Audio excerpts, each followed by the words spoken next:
guys, welcome back to the REVan channel, and I've got a really special treat for you today. This is Al Jonak. In 1968, Ford brought 6 Cobra Jets to Pomona to NHRA Winternationals for the introduction of the car. This man right here won the race. He won Superstock, he won his class, then he went into the Eliminator against 32 other Superstock cars, including, I believe, 21 Hemi cars. Right. And he beat them all in the introduction of the car. Al's got a book. It's one of my favorite all-time Cobra Jets. I've had the opportunity to be friends with Al and to photograph the car, and I've even driven the car around the pits once at the Gator Nationals with Al riding shotgun. Amazing for me. When Ford reintroduced the Cobra Jet, a man named Brett Hayek bought 10 or 11 of them, and he had 4 of them lettered like the 4 cars that were the main cars at Pomona in 1968. As luck would have it, as Cinderella story, good driving, call it whatever, John Calvert, you've probably heard of Caltrax, won the event 41 years later in the car that was lettered like Al's car. Both cars are sitting next to us today. John Calvert is here as well. But I wanted to introduce Al, and I wanted to talk and interview with Al. You're a legend, an icon, and a friend. Well, it's been really a pleasure to be here in more ways than one, if you can appreciate that. Guys like him,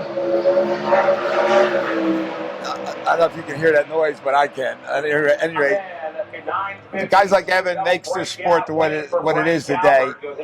The special enunciation of what was achieved back in the old days, so guys can profit from it, and the bar keeps raising every year, and it gets faster and faster. But it all starts for someplace, and we happen to start at this particular venue with Ford, and I'm so pleased I'm part of that.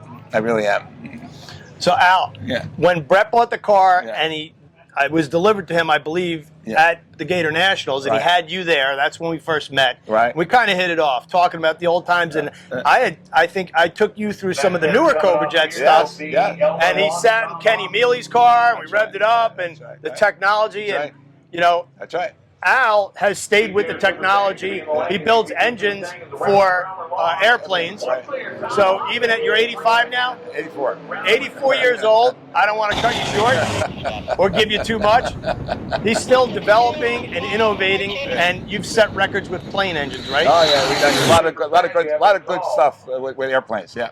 Testo North America is the world's largest manufacturer of handheld test and measurement instrumentation and software for HVAC, food safety, pharma compliance, and combustion analysis. And you can check out Testo at testo.com. In talking about 1968, and this is the car Al drove, take us back to what that was like. Now, you were from the Philly, South Jersey area. Yeah, I was in all the Ford guys had a regional area they covered. So they had like 8 Ford car drivers all around the country, and I had it in Philadelphia, New Jersey, New York kind of thing. And here, the first time I ever heard the word Cobra Jet was a guy called Chuck Folger calls, who's a Ford director of racing. He calls, he says, "Hey, listen, we want to stop this crazy stuff with the racing these funny cars. We want to put a regular car together and go drive, race on Sunday and sell on Monday." And I says, "Wow, sounds great. Finally, you got to get something sanity back into something you can drive." He says, "Yes." He says, "So," I says, "Well, what is it called?" He says, "It's a Cobra Jet." I says, "Damn, that's a great name." I says, "Yeah, count me in." So here we go. When we start looking at the logistics of going out there, 5 days to go out, 10 days to work on the car, go to the race, 5 days to come back. It was almost 3 weeks to it, and I couldn't find nobody to go with me. I'm a Ford racer, and nobody wants to go with me because they can't get a kitchen pass from their wife, and they can't get off from work 3 weeks. So I had a, shall we say, gild the lily. And what I done is I says, "Listen, we're going to drive straight through and take a week off the whole trip."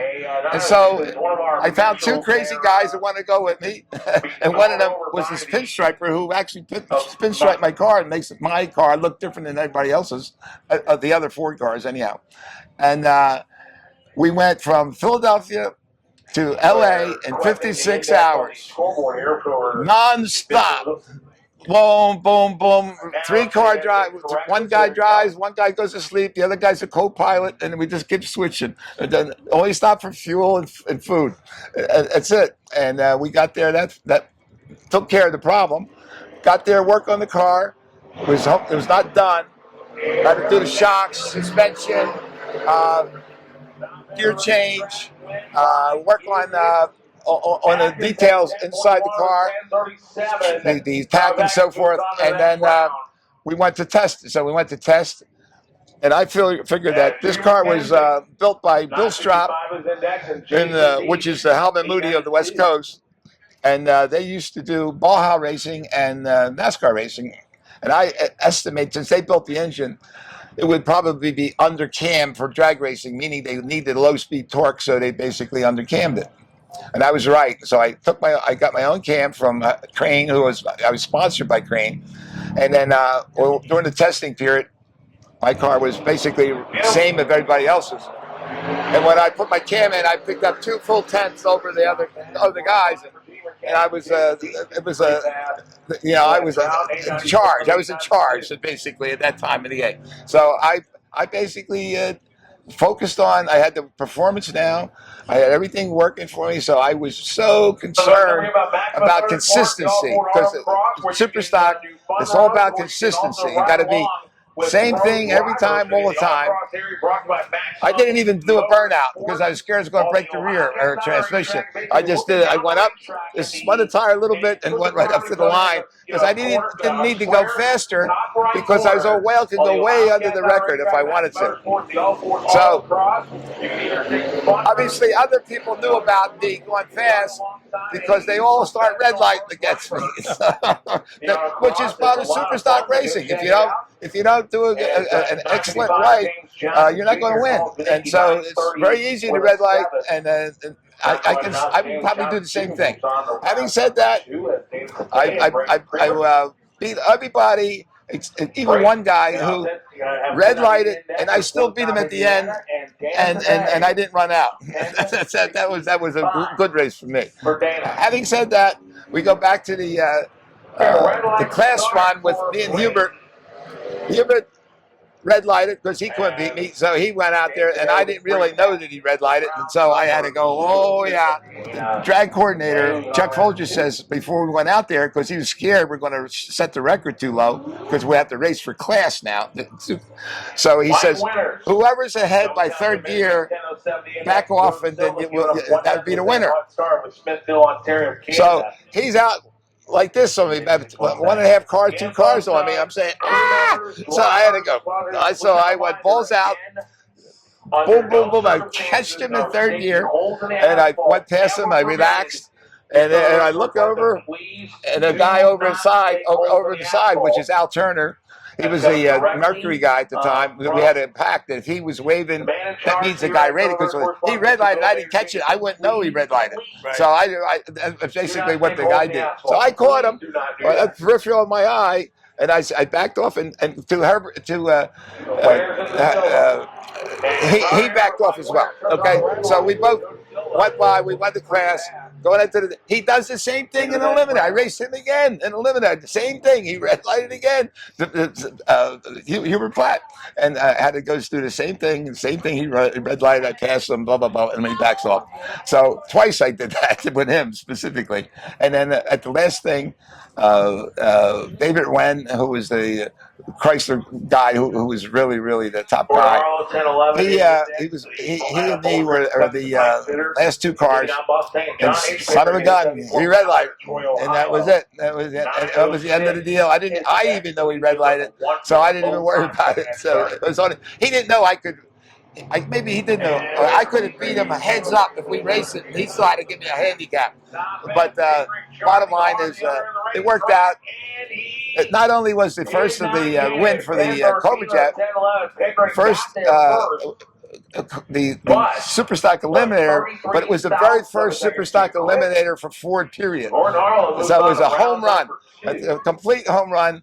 And as a result of that, I believe they sold 186,000 Cobra Jets after that. That's amazing. That's how popular it was. It was unbelievable. So it was really a wonderful experience. All right, so this is really cool. Here's Al's pit credentials from 1968, his signature. Winternationals. Al, Yeah. I'm going to get out of the way.